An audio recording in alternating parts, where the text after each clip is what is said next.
12 sur Europe 1. Dimitri Pavlenko, vous recevez ce matin le journaliste Clément Veil-Rénal. Bonjour Clément Veil-Rénal. Bonjour. Bienvenue sur Europe 1. Pourquoi a-t-il fallu attendre 43 ans pour juger les responsables de l'attentat de la rue Copernic? Le procès s'ouvre aujourd'hui devant la cour d'assises spéciale à Paris, en l'absence du principal suspect qui réside au Canada.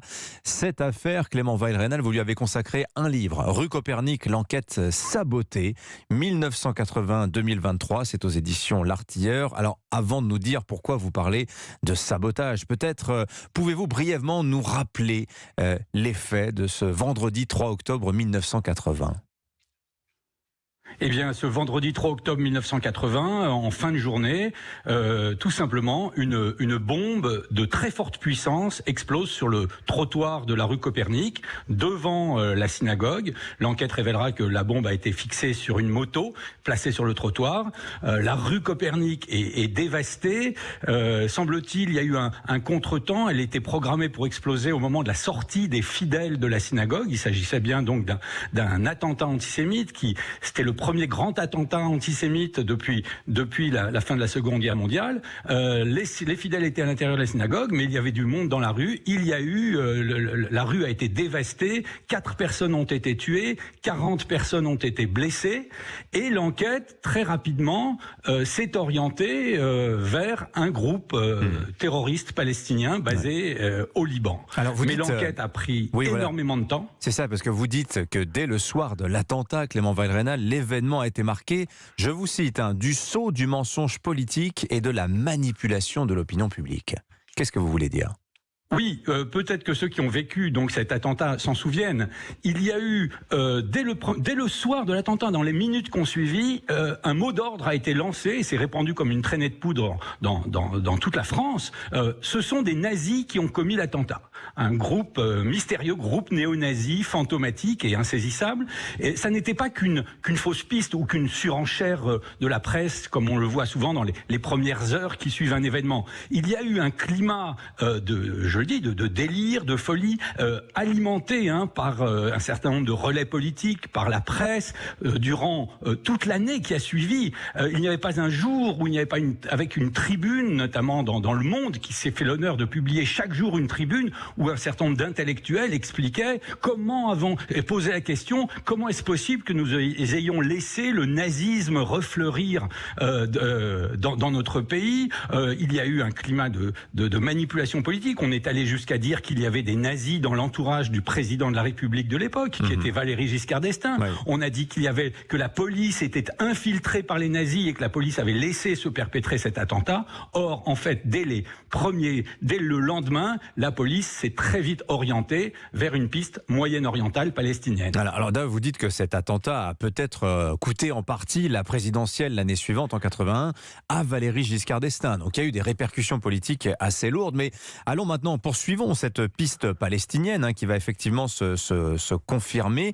Il faudra attendre quand même, Clément Veil-Rénal, près de 20 ans, 1999, pour identifier les auteurs présumés et notamment ce Hassan Diab qui va donc être jugé en son absence à partir d'aujourd'hui.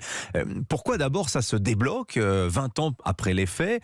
Et puis alors ces auteurs présumés, est-ce qu'on peut peut-être préciser qui ils sont?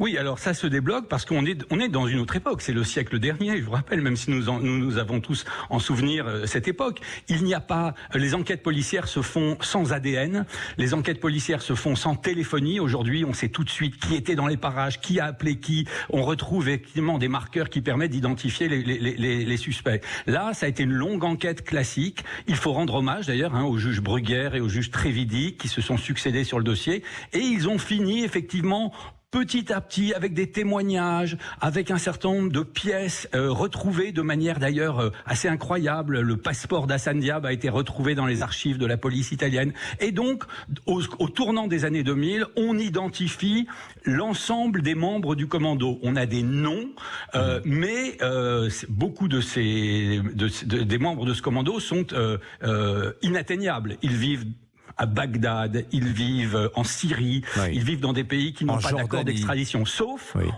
parmi les personnes identifiées, on retrouve, alors il faut tout de suite le préciser, il n'a pas été encore jugé, il bénéficie du principe de la présomption d'innocence. Mais on retrouve un homme, un Libanais, qui s'appelle Hassan Diab, qui a quitté le Liban à la fin des années 80, quelques années après l'attentat. Il s'est établi au Canada, il est devenu professeur d'université. Il a été, au moment où on le retrouve, il est professeur de sociologie à l'université d'Ottawa. Oui.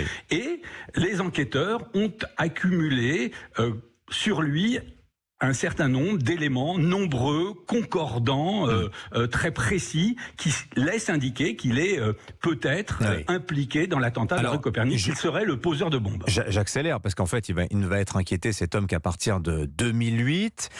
Finalement, au terme d'une passe d'armes diplomatique entre la France et le Canada, il va être envoyé en France entre 2014 et 2018. Il va faire de la détention, et finalement, il va être relâché.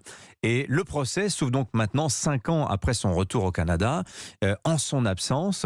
Peut-être avant l'ouverture du procès aujourd'hui même, Clément Weill-Raynal, votre regard, vous, sur le fait que ça ait pris quand même 43 années. Alors ceux qui se féliciteront en se disant c'est bien la preuve qu'en France on poursuit, on juge encore les terroristes, même si ça doit prendre plus de 40 ans. Et puis il y a ceux qui s'en désoleront tout de même, se dire que c'est beaucoup trop tard.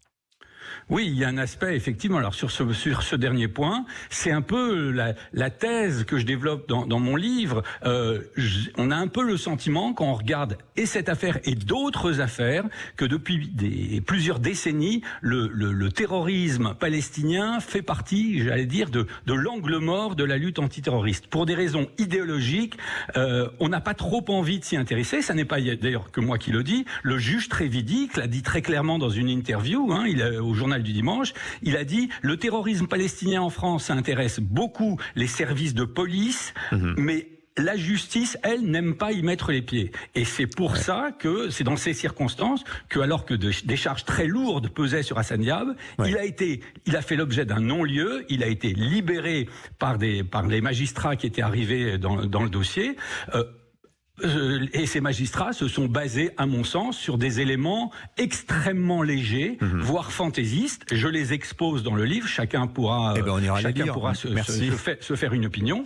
Merci. Et puis, alors, pour que les auditeurs comprennent, 3 ans plus tard, le non-lieu des magistrats a été annulé par la Cour d'appel de Paris. Il faut souligner que c'est une première en matière d'antiterrorisme. Oui. Voilà pourquoi aujourd'hui, ce matin, ouvre le procès d'Hassan Diab. Merci Clément Weill-Raynal. Il est libre, il est au Canada et il ne viendra pas au procès. On ira donc votre livre Rue Copernic, l'enquête sabotée, c'est aux éditions L'Artilleur. Merci de nous avoir éclairé ce matin sur cet attentat de la rue Copernic. Bonne journée à vous.